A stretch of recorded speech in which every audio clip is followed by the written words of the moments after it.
Good afternoon, welcome to Live at the Museum. We're at one of our Mitchell repositories today, going behind the scenes with a couple of my colleagues from the conservation team. My name's Penny and I work here in the lifelong learning team, and I'm joined today by Michelle. Hi. And Jennifer. Hi.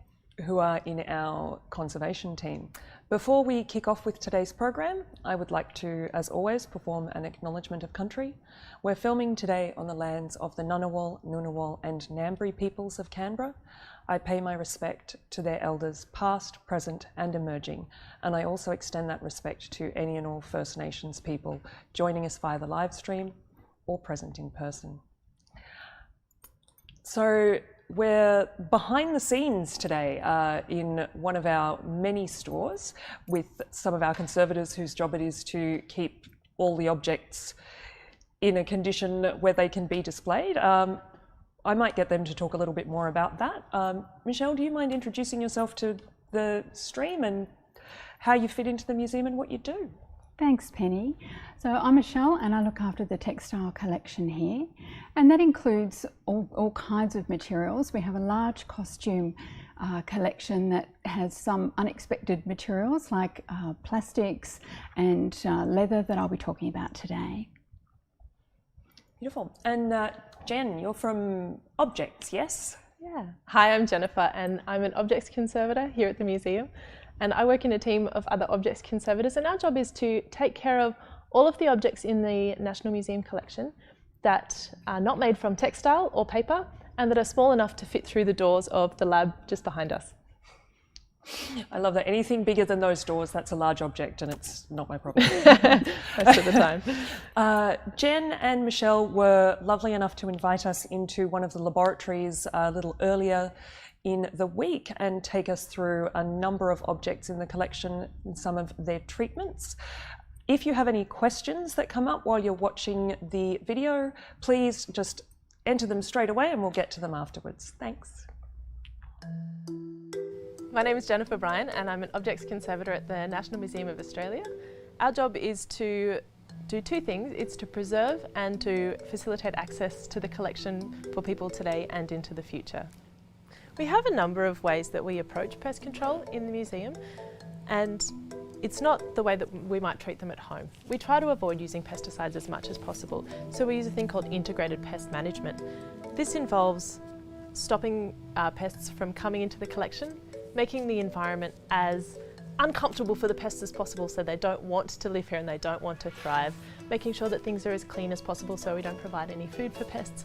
And then when we do have collection material that comes into the collection that is pest infested, what we do is we can carry out a number of different ways of treating those pests. So our primary way of treating pests in the National Museum collection is through freezing. It kills all stages of a pest's life cycle, so the adults, the larvae and any eggs available. There are some kinds of materials that are too fragile to freeze, so we have other kinds of pest treatments that we use. The baleen was too fragile to go into the freezer, so what we chose to do was anoxia, and that's basically removing all the oxygen from an environment. So we have a specially made chamber that's designed just for anoxic treatments. There are some kinds of materials that actually can't be treated with either freezing or anoxia. We can use heat treatments so long as the object is robust enough to be able to deal with that. A very common one is gamma irradiation, which is often used by quarantine for managing pests. So we do have a number of treatment options in our arsenal for treating pest-infested objects. So these objects here, they have been frozen. As you can see, they were wrapped in plastic, and then we cover them in calico, which absorbs any moisture that's inside the bag, so we don't get condensation on the surface of the objects. As you can see, we've got three beautiful carved wooden Indigenous sculptures that have been painted with ochre. And we've got parrot feathers that have been applied to various parts of the body. Once the objects come into the lab, after they've been treated, that's when the objects lab team take over. And we start by condition reporting the objects, making sure we know exactly what condition they've come into the lab. We take really detailed photos and we store those away so that in the future everyone knows the various conditions of these objects at various parts of their lives.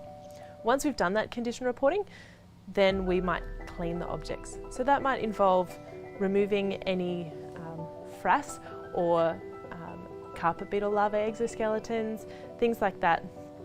And then once we've cleaned them, we might carry out an interventive treatment. So that's where we might do a small repair or something like that to make sure that the object looks the way that it was intended as the artist intended it, and we're preserving the object as much as we can. So you can see on these objects that some of the feathers have actually been eaten and have detached from where they were intended.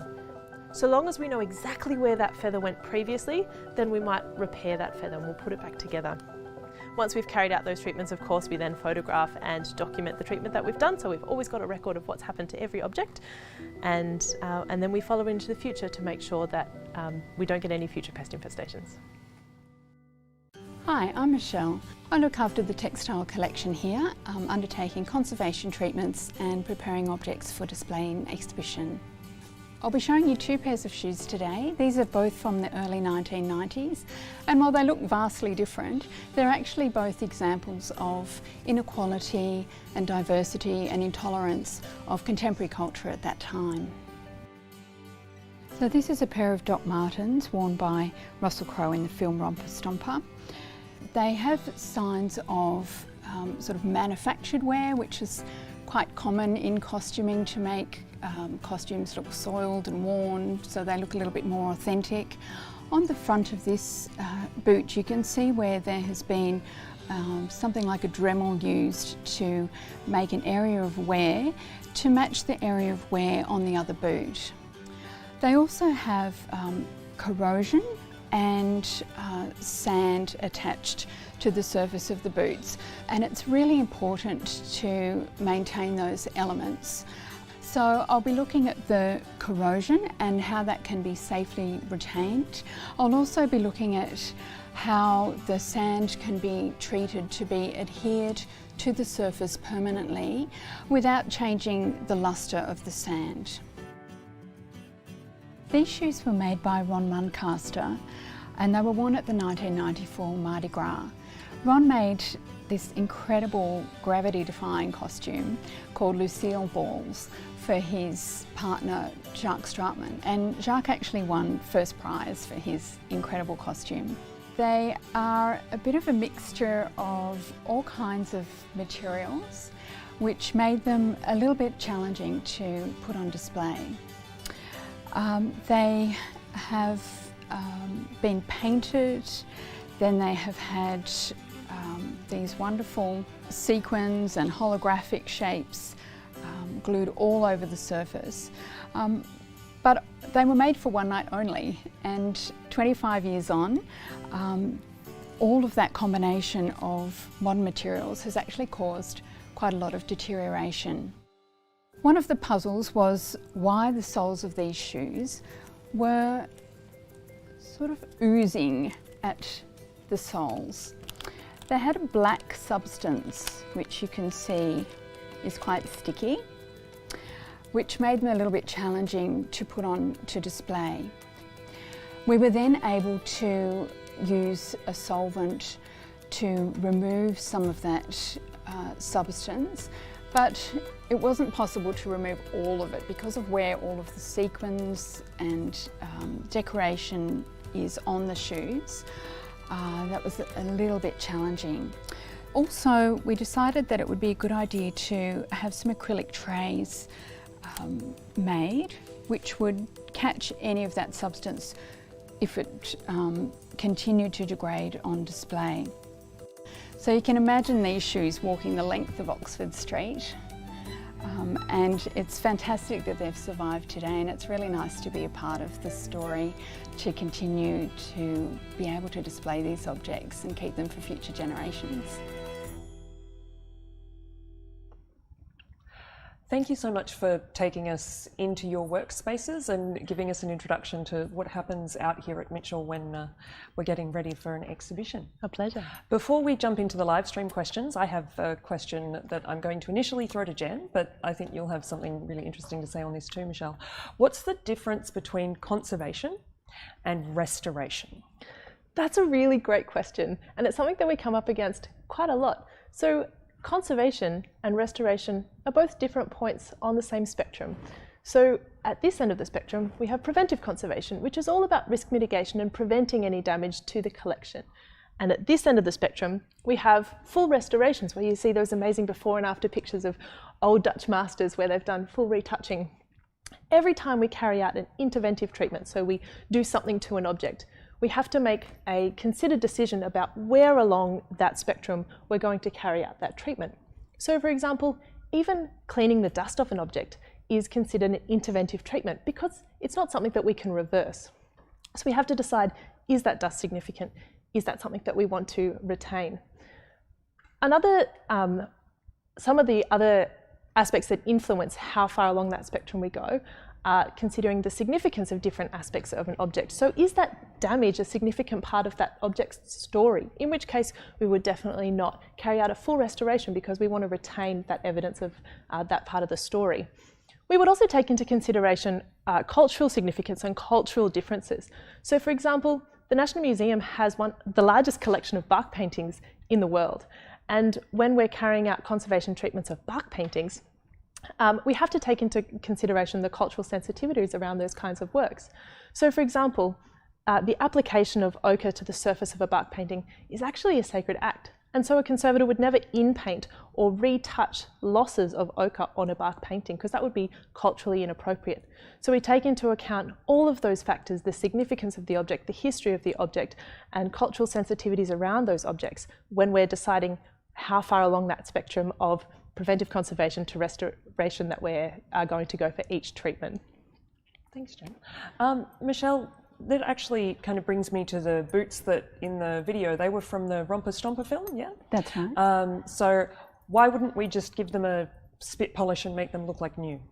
Well, they are pretty dirty, aren't they, Penny? Just And a bit. unlike, for example, if you went for a bushwalk and got home and your boots were all muddy and you'd like to give them a clean off, because we're a social history museum, it's really important to look at what the significance of an object is and connect it to its story. These particular boots were worn for the duration of the film by Russell Crowe, and in the penultimate very dramatic scene at the end of the film, the boots are worn by Russell into the water on a Victorian beach. This salt water has caused corrosion of the eyelets, and the sand that's actually still attached to the boots is from that beach.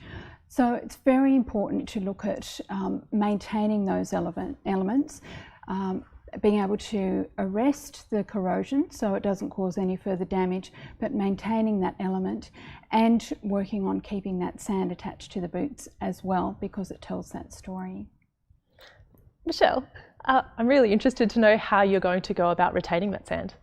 What are your thoughts? Well, I think the important thing is finding a way to consolidate it to the surface, and I think I'll be collaborating with my objects conservator colleagues on that particular issue. It's a great opportunity to do that. Yes. Beautiful. We're starting to get some questions coming in on the live stream. This one is from Skate. Hi, Skate. Thank you very much for joining us. What have been the highlight moments of your career? Objects, exhibitions, moments you've shared with colleagues or the public? I'm going to throw this one to Michelle first, and then Jen. Well, that's a really big question. One of the great experiences that I've had working here at the National Museum has been the Museum Workshop exhibition a number of years ago. And that was a wonderful opportunity for conservators to actually be the exhibit. And the public came in and had a look at the objects that we were preparing for an exhibition called 1913. And we had large technology objects, a number of paper conservators were there, and textile and objects conservators on rotation. So people could really come and understand sort of behind the scenes and what we do to maintain our collection and really get those objects on display. Definite highlight for me. What about you, Jen? One of my favourite moments at the museum was when we had the grandson of a violin maker come in and play the violin that was made by his great-great-grandfather. So I'm really passionate about the use of historic musical instruments in collections where it's appropriate and where that instrument is strong enough and is capable of withstanding that use. And so it was just such a beautiful moment for me to get to conserve an object, and then to see it used and then recorded, and then having people internationally through our digital programming be able to see and hear that object and not just see it on display. It was amazing. I'm getting chills as you talk about that. I'm like, why? It was incredible. It would have been quite fabulous. We have a question from one of our regular viewers, from David. Hi, it's lovely to have you here again, David. He would like to know, if gamma irradiation is required, do they have to go off-site to a specialist facility? So we don't carry out gamma irradiation on site here.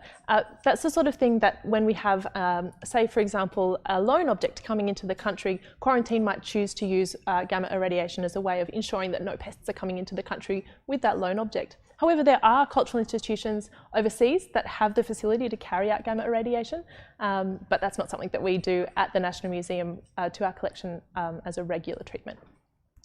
Little Bear says, this is my dream job. How do you study for the role? Careers advice at the National Museum of Australia. Jen, can I get you to jump in initially and then we'll come to Michelle? Sure. So I actually studied music as my undergrad, and then during that study I discovered how much I love historic musical instruments, and so I decided to do a master's in cultural materials conservation down at the University of Melbourne. So that I could then work with historic musical instruments in collections as a conservator, but then I realised that there's so much exciting stuff and I just love treating all different kinds of objects. So I'm really enjoying being an objects conservator and working across a broad spectrum of materials. That's fabulous. Michelle, what about you? How did you come to textiles conservation? Well, I have to say this absolutely is my dream job. My background is in fashion design, which I studied initially and worked in that field for a number of years. And then I went back and retrained as a conservator here at the University of Canberra. And I found that my experience in construction of garments has been really valuable when working with our costume collection. And I have to say there's a lot of moments where my stomach kind of, jumps into my throat when I see some of the fabulous objects that we have here, and it really is a privilege to work with the collection. We have some absolutely incredible textiles collection. As a bit of a fashion nerd myself, Evan would like to know, what's the most challenging object treatment you've had and why? Michelle, do you want to address this one first? Well, I think I'll talk about the object that we saw on the film, which was the sort of challenge we have on working with modern materials in museum collections, which is just going to continue increasing. So these objects were really a challenge to determine why they were deteriorating. It was an opportunity to collaborate with my objects conservator colleagues to undertake FTIR testing of what the substance was, so that I was able to then determine what the right solvent would be able to be used on the adhesive, which was sort of oozing from the shoes. So that was a challenging one. It continues to be monitored in our lab. But yes, modern materials certainly present a lot of opportunities for us to continue learning as conservators. Yeah, I love in the video you say, these shoes are designed for one night. And we have generally a 100 or 300 year conservation plan for some of our objects. So a big commitment. When you take something that's meant to be for one night and try and drag it out, it's quite challenging. What about you, Jen? Anything in particular leap to mind as being of a particular challenge? We're actually working on a very challenging object at the moment. The objects team are working on it as a team, and it's really exciting. So it's a very large geological specimen, and it's quite fragile. The surface is very fragile in lots of different ways. There's all of these different strata that react in different ways. We have oxidation of the surface at various points. And so we're doing lots of research, doing a lot of chemistry, and coming up with doing lots of different testing of different kinds of consolidants and adhesives, so we can determine the best possible approach to treating this large specimen. And it's something that hopefully the public will get to see in the not too distant future. I think we have a little video of said specimen being unwrapped. Is that A little taster for the future. Eventually, Alana would like to know why you can't just use mothballs with the objects to stop pests. That's a really great question, and it's something that we come up against all the time, and it's a really good highlight as to how we treat things slightly differently in a museum than you might at home. So the first reason that we might not use mothballs in a museum collection is that mothballs are treated with a chemical called naphthalene. And naphthalene is actually really toxic to people. So if we applied it to the surface or applied it around objects, then we'd be putting the museum staff at significant risk to those hazards. And we just don't think that it's justifiable to expose our staff to that sort of risk. So we wouldn't apply that sort of pesticide near an object. The other reason that we wouldn't use mothballs specifically is that naphthalene's actually really stinky, and we wouldn't want to impart that smell onto the objects. It seems a bit strange, but the smell's actually an integral part of the integrity of an object. And so as conservators, we would never want to change that integral part of the object if we could avoid it. For example, Russell Crowe's boots, we want them to smell like Russell Crowe's feet. So we wouldn't want to apply mothballs and then take away that distinct odour. The last thing you want is the whole National Historic Collection smelling like grandma. True. Gerald wants to know, how did you know what to use to remove the black sticky stuff from the Queen Sequina shoes? You talked a little bit about this already, didn't you, Michelle? Yes, so we were very lucky to be able to collaborate with some of our conservation colleagues outside of the museum to use their analytical testing equipment to do Fourier transfer, FTIR I'm going to call it, because it's a bit of a mouthful. But basically it helped us to determine exactly what the agent of deterioration was. So I was able to then use the correct solvent to mitigate that adhesive from the surface. Thanks, Gerald. That's a great question. The Queen Sequina costume and the whole Ron Muncaster collection is actually one of my favourite collections in the National Historic Collection. I love with Queen Sequina, I watched a documentary of Ron Muncaster where he said he'd rather buy a packet of sequins than a sandwich. And I thought, you and me, Ron, we're on the same wavelength. Ashley would like to know, how are you culturally respectful to Indigenous and other groups when working with their objects? Are there any good resources you can recommend to learn from? I might chuck this to Jen first, since you were talking about Indigenous objects in the pre-record. Fantastic. And that's a really excellent question. And what's really important about working with Indigenous cultural material is actually talking to community and talking to conservators, talking to representatives from those different communities, and making sure that we are taking into account different cultural considerations based on where those objects have come from and who's made them and in what context they've been made. So it's really about we connect to community through our curators and they can provide advice, and also making sure that we're doing as much reading as possible to make sure that we're up to date with the most recent research about what is and isn't appropriate.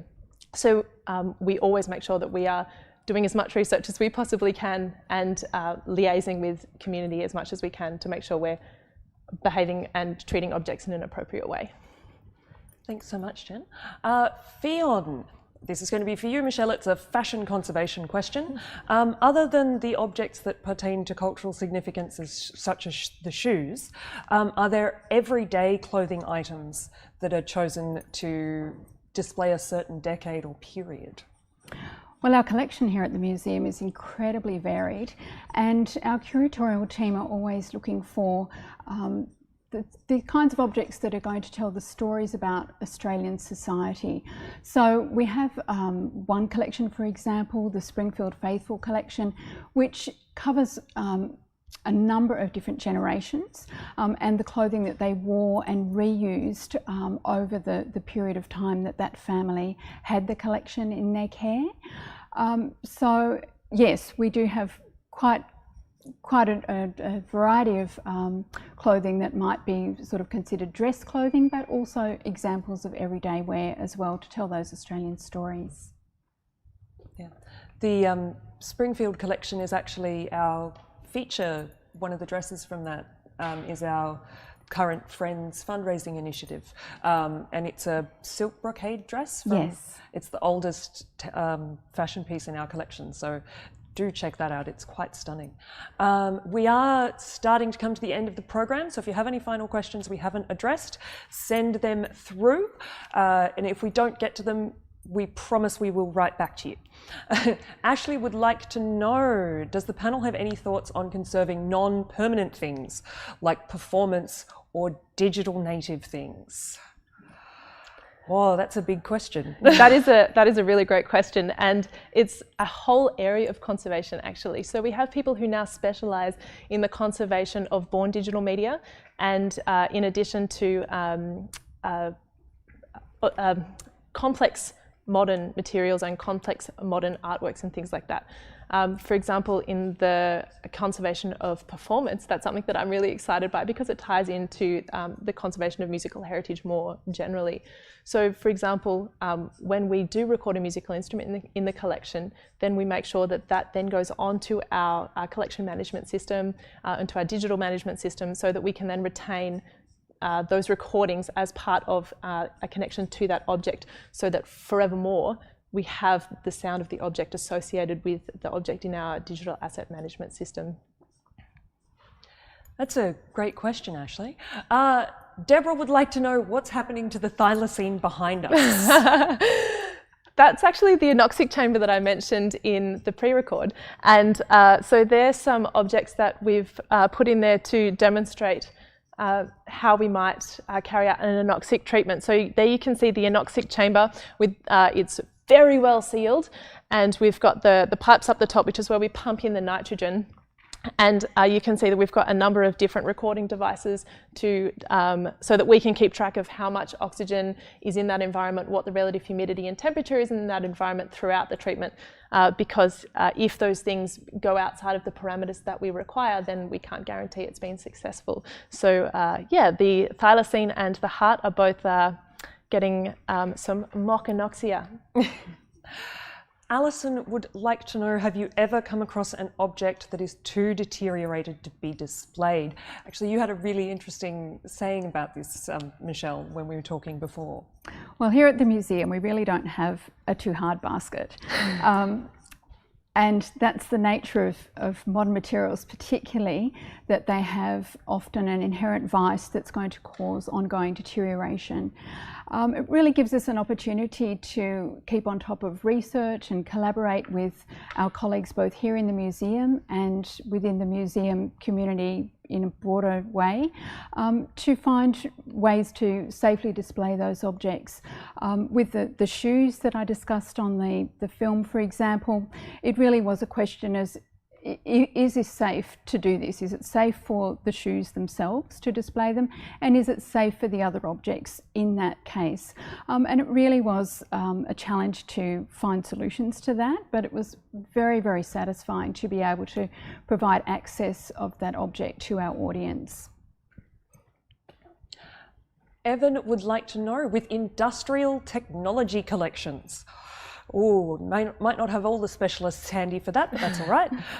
What considerations determine if they are restored to working order or conserved as they stand? That's actually a specialisation at the museum that we have. We've got 2 large technology objects conservators, and so their role is specifically to take care of the large technology collection, and a lot of our large technology collection actually is retained in working order. And that was demonstrated last year when a number of the vehicles from our collection were driven around a track in front of the public. So Nathan, our head of large technology objects, he will basically he makes those determinations based on the significance of the object and what is going to be involved in keeping them in working order. But yeah, a large number of our large technology objects are kept in working order, and it's one of the joys of this museum. Yeah, a checkered past at Wakefield was a whole lot of fun, getting to see everybody dressed up in period costumes to drive these vehicles around the racetrack. It was an interesting pitch where we said, yeah, we want to take them all to a racetrack. And it does come back to the significance of those objects as functional vehicles. Yeah. That is their significance that needs to be conserved. They're cars, not paperweights. Yes, exactly. Charlotte would like to know, what would be your dream textile object to work with, Michelle? I have to say I'm very lucky to be working on one of those right now. It's the oldest dress in our collection from the early 1700s, and I've been working very closely with one of our curators, Cheryl Crilly, on that object. It's from the Springfield Faithful collection, and it is made from an absolutely stunning silk which was produced in England at that time, and it was brought out to Australia around 100 years later and continued to be used by the family up until the 1920s. So it really has a fascinating story, and it's really wonderful to sort of be able to not physically but visually unpick that object to find out what the alterations have been over time and work towards putting that object on display for our audiences. Yeah, that gown is particularly beautiful. We're starting to, Mary would like to know, how do you stop the rust on the Russell Crowe boots? Well, it's really important, as I say, to conserve that corrosion because it ties it very specifically to the evidence of use in that film, Romper Stomper. So I'll be able to undertake a chemical treatment which will arrest the corrosion, so it no longer damages the metal eyelets, but it retains that corrosion and that evidence of use on the object. Thank you so much, Michelle. Thank you, Jen. We're actually coming to the end of our live stream, unfortunately. We can see that people are still very curious and asking questions, so please do pop them, rather than in the live stream, in the public comments under YouTube, because otherwise we lose them. We do like to get back to you by writing. Also, the museum is now open, so our current exhibition is Endeavour Voyage, The Untold Stories of Cook and the First Australians. This exhibition considers the perspective of First Nations people of Australia and the Pacific, as well as those on board the ship. So thank you very much for joining us, and thank you again, Michelle and Jen. It's been really lovely coming out here and visiting with you at Mitchell and in the warehouses. Before we leave, I'd love to leave everybody with a quick preview of next week's program with our resident rock star, Dr. Stephen Munro, and the stromatolite. We'll see you all next week. What we have here is a fragment of a reef that's 2.7 billion years old, and it tells a story about early life on Earth. As best we can tell, the sorts of microbes that form this thing are called cyanobacteria. If we look closely at this rock, we can see the detailed layers that were built by the microbes. Each layer represents something like a storm or maybe a season. So we have a record here that would be over hundreds of years, probably.